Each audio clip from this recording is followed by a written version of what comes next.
成日聽到大公司裁員 ，AI 又越嚟越普及，你同我都會諗幾時輪到自己被取代呢？最可怕嘅其實唔係份工或者唔係 AI，而係你一睇到新聞，大腦就開始自動咁樣精神自殘啦。擔心未來，想揾後路其實好正常嘅。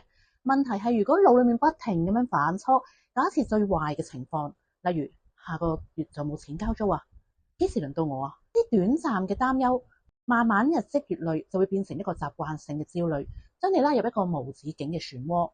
要打破呢一個死循環，唔係靠麻木嘅恐慌或者做啲咩，而係要學識幫大腦按一個暫停掣。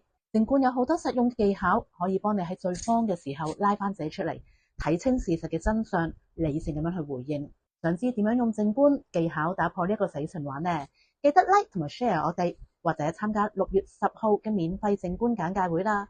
快啲 WhatsApp 我哋，或者去呢一個網站報名啦。多謝支持。